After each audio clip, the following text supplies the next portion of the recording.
महाराष्ट्र लोक सेवा आयोग की परीक्षा पास करके रेंज फॉरेस्ट ऑफिसर बनने वाली दर्शना पवार ने अपने दोस्त राहुल के साथ विवाह करने से मना कर दिया था। इसके बाद राहुल ने उसके साथ जो किया, शायद ही कोई दोस्त ऐसा करता होगा। कहानी बहुत ही ज़्यादा इमोशनल और रियल है। ये कहानी एकदम रियल और सच्ची घटना, बड़ी ही मार्मिक और बेहद दुख भरी है। जब आप इस घटना का खुलासा सुनेंगे तो आपकी आंखें एकदम भर आएंगी।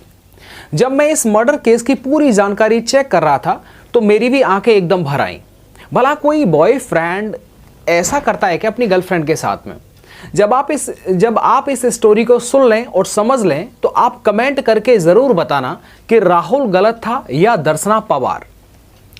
अब मैं इस स्टोरी को शुरुआत करता हूँ। लाश पहाड़ की तलहटी में पड़ी थी जो काफ़ी हद तक सड़ गल गई थी। लाश देखकर ही लग रहा था कि इसकी मौत कई दिनों पहले हुई है।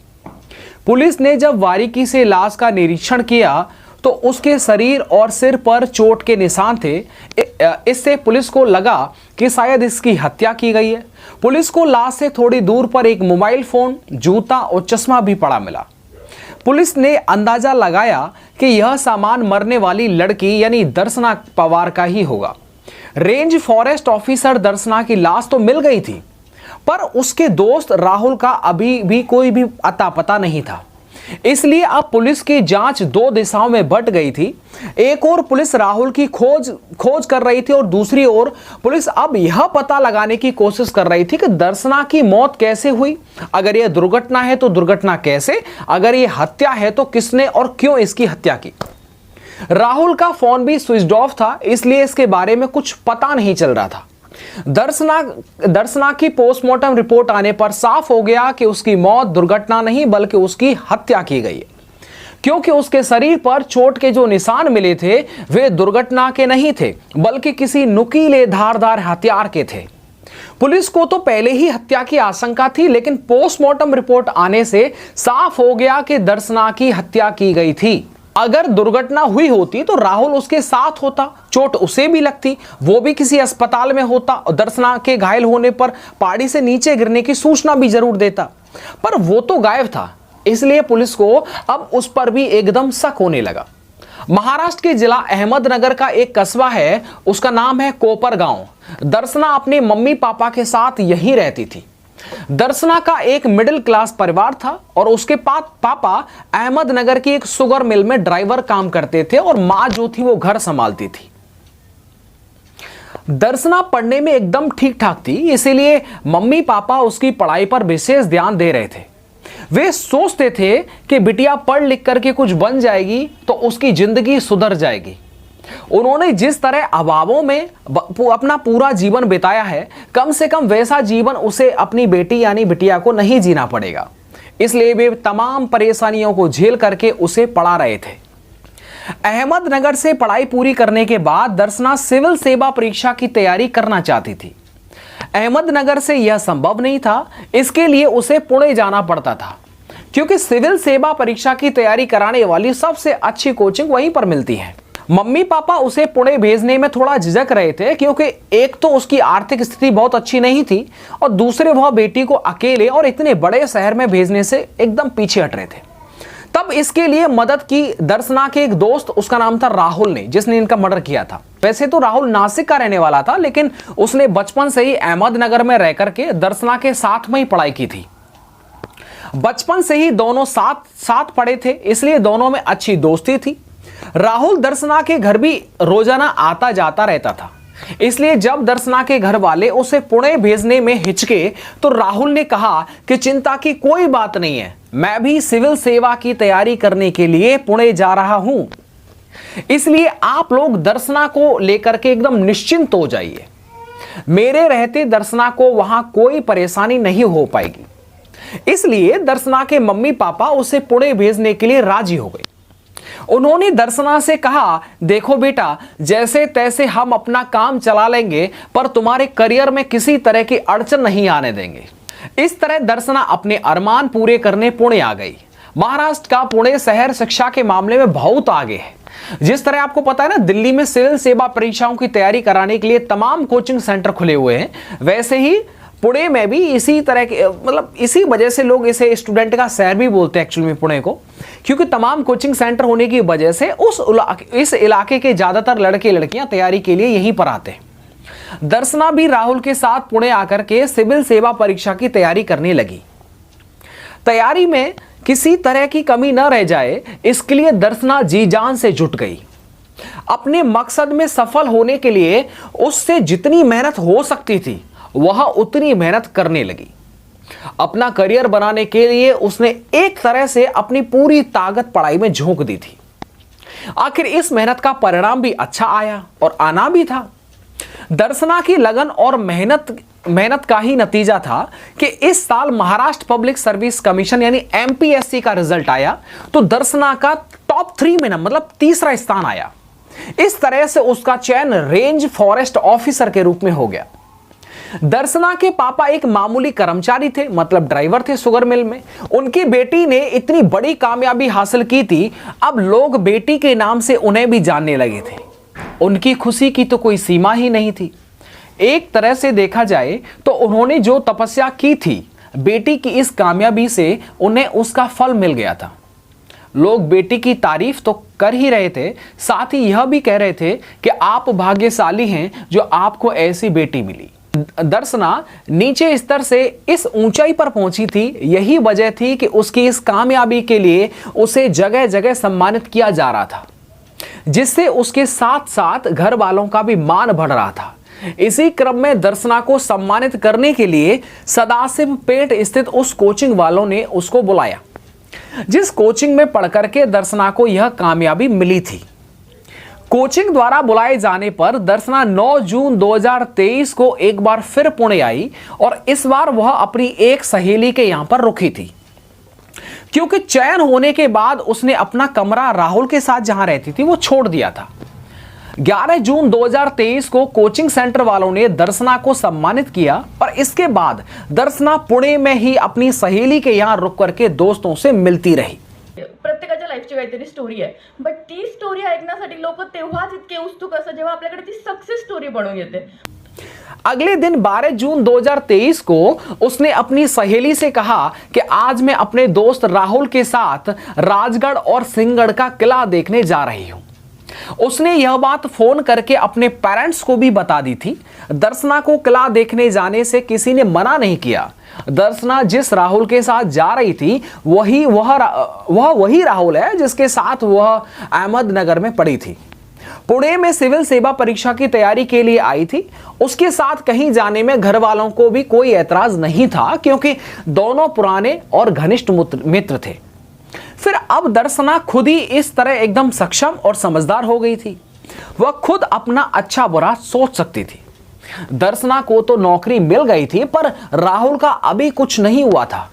वह अभी भी तैयारी कर रहा था, साथ ही अपना खर्च चलाने के लिए पुणे में प्राइवेट नौकरी भी करता था। 12 जून 2023 की सुबह दोनों राजगढ़ का किला देखने के लिए बाइक से निकल गए। दर्शना और राहुल के दोस्तों और घर वालों को भी पता था कि दोनों किला देखने गए हैं, पर जब शाम को दर्शना और राहुल के घर वालों ने हालचाल जानने के लिए फोन किया तो दोनों का ही फोन स्विच ऑफ बता रहा था। फिर तो दोनों के ही घर वाले एकदम घबरा गए। उनके दोस्तों से पता किया तो उन्होंने बताया कि अभी तक दोनों वापस लौटे नहीं हैं। इसके बाद तो दोनों के घर वाले एकदम बेचैन हो उठे।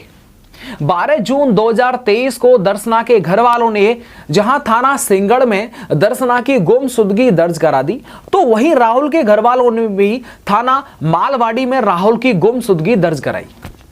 अब क्या था, थाना पुलिस के साथ साथ क्राइम ब्रांच भी इस मामले की जांच में एकदम कूद पड़ी। मामला बहुत हाईटेक रेंज फॉरेस्ट ऑफिसर से संबंधित था। ग्रामीण पुलिस इस मामले की जांच में जी जान से लग गई, लेकिन उसे कामयाबी नहीं मिल रही थी। फिर हुआ क्या, 19 जून 2023 को किसी अजनबी ने पुलिस को सूचना दी कि साहब देखिए, किले के पास पहाड़ी के नीचे तलहटी में एक महिला की लाश सड़ी गली अवस्था में पड़ी है। सूचना मिलते ही पुलिस घटना स्थल पर पहुंच गई और दर्शना और राहुल की गुमशुदगी पहले से ही दर्ज थी। वे दोनों किले से ही गायब हुए थे। इससे पुलिस को लगा कि कहीं यह लाश दर्शना की तो नहीं है। तुरंत दर्शना के घर वालों को बुला लिया गया। लाश देखते ही दर्शना के घर वालों पर जैसे दुख का पहाड़ टूट गया हो, क्योंकि वह लाश एकदम दर्शना की ही थी। परिवार की सारी खुशियां पल भर में दुख में बदल गई। सभी का रो रो कर बुरा हाल हो गया। पुलिस ने घटनास्थल पर कार्रवाई करके लाश को पोस्टमार्टम के लिए भेज दिया। इसी बीच पुलिस को किले के पास एक होटल पर लगे सीसीटीवी कैमरे से एक फुटेज मिली, जिससे सुबह करीब 8:30 बजे दर्शना राहुल के साथ बाइक से किले की ओर जाती हुई दिखाई दी। लेकिन सुबह करीब 10 बजे, मतलब 2 घंटे अंतराल में, राहुल किले की ओर से लौटा तो बाइक पर वो अकेला था, यानी लौटते समय दर्शना उसके साथ नहीं थी। इससे एकदम साफ हो गया कि दर्शना के साथ जो कुछ भी हुआ है वह किले के अंदर या उसके आसपास ही हुआ है। खर्च के लिए वह एटीएम से पैसे जरूर निकालता होगा। पुलिस ने जब इस मामले में बैंक से पता किया तो पता चला कि राहुल ने अपने बैंक अकाउंट एटीएम के द्वारा दिल्ली से कुछ पैसे निकाले थे। राहुल को दिल्ली में कैसे पकड़ा जाए, पुणे पुलिस इस पर विचार ही कर रही थी कि उसका फोन कुछ देर के लिए स्विच ऑन हो गया, मतलब चालू हो गया, लेकिन थोड़ी ही देर में फिर वो स्विच ऑफ कर लिया गया। पुलिस ने जब उसकी लोकेशन पता की तो कोलकाता की थी। पता चला कि उसने अपने एक रिश्तेदार को फोन करके बात की है। जब पुलिस ने उन्हीं रिश्तेदारों से पूछा तो उन्होंने जो बताया वो इस तरह से था कि राहुल कह रहा था कि अब वह पुणे कभी भी लौट करके वापस नहीं जाएगा, क्योंकि उसके एक दोस्त से झगड़ा हो गया है, इसलिए उसने पुणे हमेशा के लिए छोड़ दिया है। पुणे पुलिस ने राहुल को फोन की लोकेशन के आधार पर मुंबई के अंधेरी स्टेशन से 27 जून 2023 की रात को गिरफ्तार कर लिया। राहुल को पुणे लाकर के अदालत में पेश करके पूछताछ में राहुल ने दर्शना की हत्या का अपना अपराध स्वीकार कर लिया। उसने अपनी बाइक और वह कटर भी बरामद करा दिया गया, जिसका उपयोग उसने दर्शना की हत्या में किया था। राहुल ने दर्शना की हत्या की जो कहानी सुनाई वो बहुत खौफनाक थी, जो मैं अब आपको बताने वाला हूं। उस मोमेंट पर क्या हो रहा था, राहुल दर्शना से प्यार करता था, पर उससे कभी अपने प्यार का इजहार दर्शना से उसने नहीं किया, क्योंकि उसे लगता था कि जब उचित समय आएगा तब वह भी दर्शना से दिल की बात कह देगा। तो दर्शना उसके मन की बात जानती थी, उसे भी राहुल पसंद था, पर उसके मन में यही था कि जब दोनों की नौकरी लग जाएगी तो दोनों शादी कर लेंगे। वे एक दूसरे से हर बात उसी तरह शेयर करते थे जैसे कोई अपने बॉयफ्रेंड या गर्लफ्रेंड से करता है। जब दर्शना की नौकरी लग गई और राहुल की नहीं लगी तो दर्शना राहुल से दूर होने लगी। घर वालों ने उसके लिए लड़का भी देखना शुरू कर दिया। जब इस बात की जानकारी राहुल को हुई तो उसने दर्शना के सामने ही उसके मम्मी पापा से विवाह की बात रख दी। दर्शना के मम्मी पापा ने उसके साथ दर्शना का विवाह करने से साफ साफ मना कर दिया। इसके बाद क्या था, राहुल ने दर्शना की ओर देखा तो दर्शना की नजरों में उसे पेरेंट्स की बात में सहमति नजर आई। इस तरह राहुल ने दर्शना के साथ विवाह का जो अपना सालों से संजोया था, जो सपना सालों से संजोया था, वो एकदम टूट गया। इससे राहुल को बेइज्जती सी महसूस हुई। वहां से तो चुपचाप उस दिन चला आया, पर उसने मन ही मन दर्शना से बदला लेने की ठान ली थी। उसने तय कर लिया था कि अगर दर्शना मेरी नहीं हुई तो मैं उसे किसी और की भी नहीं होने दूंगा। वह अब मौके की तलाश में था। 11 जून 2023 को पुणे में दर्शना को कोचिंग सेंटर वालों ने सम्मानित करने के लिए बुलाया, तो राहुल भी वहां पर उससे मिलने के लिए गया। अगले दिन राहुल ने दर्शना के साथ वेला तहसील स्थित रायगढ़ और सिंगड़ किला घूमने की बात दर्शना से की, तो दर्शना उसके साथ जाने के लिए खुशी खुशी तैयार हो गई, क्योंकि अच्छा दोस्त होने की वजह से वह उस पर आंख बंद करके विश्वास करती थी। यह बात दर्शना ने अपने दोस्तों और घर वालों को भी बता रखी थी। अगले दिन यानी 12 जून को दोनों सुबह राजगढ़ और सिंगड़ का किले की ट्रैकिंग करने के लिए निकले थे। राजगढ़ के किले के अंदर एकांत पाकर के राहुल ने एक बार फिर दर्शना से विवाह की बात छेड़ दी। तब दर्शना ने साफ कह दिया कि उसके घर वाले जहां चाहेंगे वह वहीं पर शादी करेगी। राहुल तो एकदम ठान करके ही आया था, उसे अपने अपमान का बदला लेना था। दर्शना के मना करते ही राहुल ने उस पर कटर से हमला कर दिया और उसकी निर्मम हत्या कर दी गई। कटर जो ब्लेड होता है। दर्शना की हत्या करने के बाद राहुल ने उसकी लाश उठा करके पहाड़ी के नीचे तलहटी में फेंक दी। उसी के साथ उसके फोन, चश्मा, जूते आदि भी उसी जगह फेंक दिए। फिर वहां से अपने फोन स्विच ऑफ करके अकेला ही वापस आ गया। कमरे पर बाइक खड़ी करके वो फरार हो गया। पूछताछ के बाद पुलिस ने 3 जुलाई 2023 को राहुल को फिर से अदालत में पेश किया, जहां से राहुल को जेल भेज दिया गया। आपने पूरी कहानी यह सुनी होगी। एक रेंज फॉरेस्ट ऑफिसर और इतने बड़े पद पर चयन होने के बाद आपको याद होना चाहिए कि राहुल ने शुरुआत में उसकी हेल्प की और वो बचपन से दोनों साथ में पढ़ते थे। जब वो पुणे जाने के लिए उसके पेरेंट्स राजी नहीं होते तो राहुल ने कहा था कि चिंता ना करें, मैं हूं, मैं पढ़ाई लिखाई हम दोनों साथ में करेंगे। दोनों ने साथ में भी किया। नौकरी लगी तो जो दर्शना थी उसकी दूरी राहुल से बढ़ने लग गई। दर्शना का ये ख्याल था कि उसकी भी नौकरी लग जाएगी और हमारी तो लगी गई है तो दोनों बाद में हम शादी कर लेंगे। लेकिन दर्शना के पेरेंट्स राजी नहीं थे और इसी मतलब इस रंजिश को निकालने के लिए, इसी गुस्से को निकालने के लिए उसने इस तरह का कदम अपनी प्रिय यानी कि बहुत लवली बेस्ट फ्रेंड के साथ में इस तरह की घटना को अंजाम दिया। आपने पूरी कहानी सुनी होगी। उसके पेरेंट्स की जब ये मैंने मार्मिक स्टोरी, उनके पेरेंट्स की बातों को जब सुना जाना तो सच में बड़ा ही एकदम इमोशनल टाइप हो गया कि यार उसके पेरेंट्स क्या सोचते थे। वो लड़की गाँव से थी, एकदम मिडिल क्लास फैमिली से थी दर्शना, और बाद में इतनी पढ़ाई लिखाई करने के बाद में पता चला कि उसकी लड़की की मौत कर दी गई है, मर्डर कर दिया गया है। तो बहुत बड़ा दुख हुआ इस कहानी को सुन के। मुझे लगा कि आपके साथ इसको शेयर करना चाहिए। किस्सा 2023 का है, आपको मैं इस टाइम पर सुना रहा हूँ और आपकी अपनी राय क्या है इस पूरे मैटर पर आप ज़रूर कमेंट करके बताइएगा। और मैं निवेदन करूँगा कि यदि आप नए हैं तो चैनल को सब्सक्राइब कर लीजिएगा और अगली वीडियो और भी बेहतर आएगी। जो आपके कमेंट जिस तरीके से आएंगे उस आधार पर अगली वीडियो को रिकॉर्ड किया जाएगा। अपना प्यार सपोर्ट बनाए रखें, वीडियो को शेयर कर दीजिएगा और एक लाइक मार दीजिएगा। कमेंट करके अपना इस पूरी स्टोरी पर सुझाव जरूर दीजिएगा। मिलता हूं मैं आपको नेक्स्ट वीडियो के साथ। वीडियो को देखने के लिए आप सबका बहुत बहुत धन्यवाद।